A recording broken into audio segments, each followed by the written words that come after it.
Joining us over the phone, Dr. Ahmed Sharaf, Associate Professor and Political Analyst, to shed more light on Qatar ministerial meeting. Good evening, sir. Well, thank you. Thank you for having me. Always a pleasure to be with you. It's our pleasure, sir.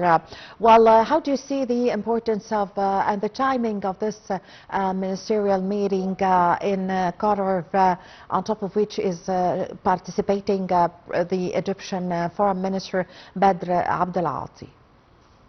Well, let me just tell you that from many perspectives, the summit served as a public display of the Arab and Islamic unity at the time when the region is under immense pressure to respond to the heated and repeated escalations in Gaza and beyond.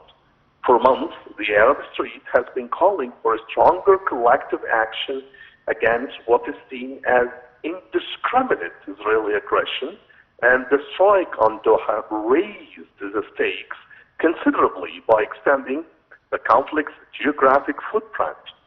By convening in Qatar, the summit symbolically affirmed Doha's role as a legitimate mediator and sent a signal that an attack on one state engaged in peace efforts is an attack on the collective Arab and Islamic will. So this point is crucial because it redefines the cost of targeting mediators.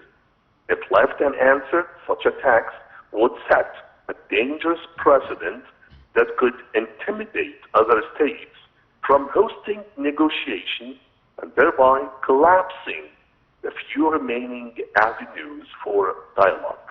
Yes, Dr. Sharaf, also, what are your expectations concerning that, as I remember that President Abdel Fattah al-Sisi in several events and occasions have spoke of a joint Arab action or defense forces, a unified one actually.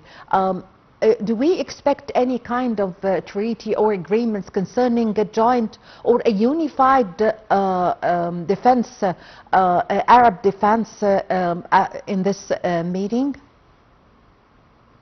Well, I think that this summit is not just a reaction to a single incident, but it's a turning point in how the Arab and Islamic worlds engage with questions of sovereignty, mediation, and regional security.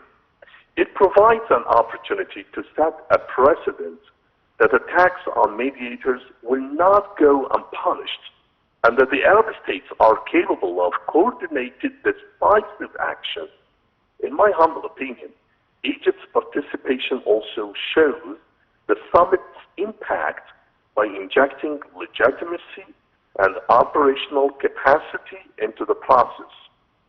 I think that the decisions taken in Doha will likely shape the diplomatic trajectory of the Gaza conflict in the months to come, and I think that Egypt is already poised to play a central role in implementing these decisions, balancing firmness with pragmatism and ensuring that the path forward serves both the regional stability and at the same time the Palestinian rights. Yes, we're expecting a lot from this meeting, actually, not only condemning or denouncing the strikes by Israel on Qatar, also as the Qatar Prime Minister and Foreign Affairs Minister said today that he wants the international community and international organizations to stop using the double standards. Give us an idea, how did you follow his words? I think, that when it comes to the expectations, I would say it's moving beyond mere statements of condemnation to actionable outcomes.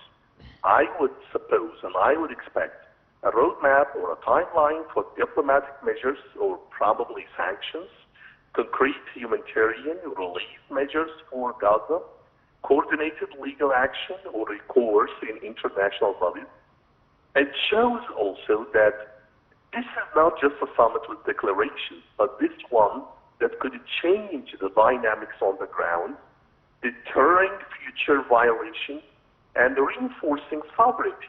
And in my humble opinion, it also enhances unity among the Arab and Islamic countries in both rhetoric and policy, and perhaps and most likely even putting more and more pressures on external actors. Yes. Yes. Also high on the agenda of the talks of the meeting is also putting an end or a ceasefire agreement that was destroyed, of course, by the strikes from Israel, and we can see the reaction of Israel to as it was the ceasefire agreement was coming to a completion and was going to happen despite the delay that Israel have made by these strikes. So give us an idea about the stance of Israel towards any kind of reaching a ceasefire agreement. I think that the Israeli side, it looks like very clear that they are reluctant to reach any settlement at the end. But I think also, let me just tell you here that the summit here is a clear message to the other side. It's actually, and I'm really, I feel like that this is something very important for Egypt, by the way, is sending a clear message in the Doha summit.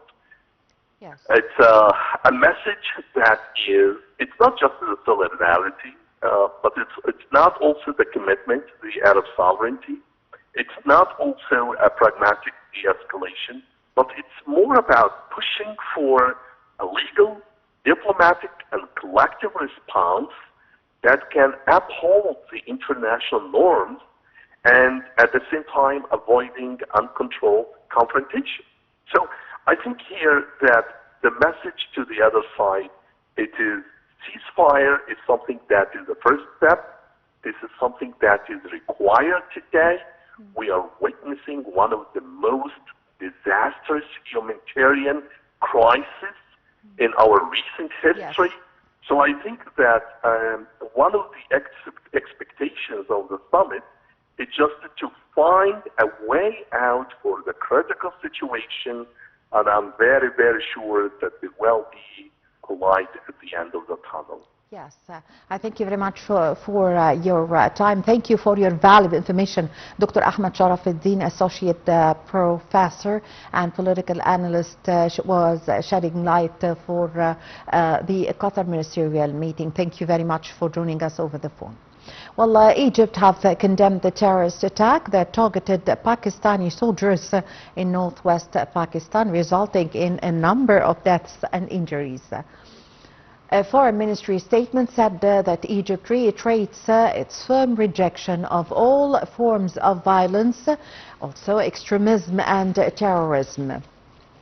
The statement said Cairo expresses its full solidarity with Pakistan during this critical time, extending its deepest condolences and sincere sympathies to the Pakistani government and people, as well as to the families of the victims, wishing the injuries a speedy recovery.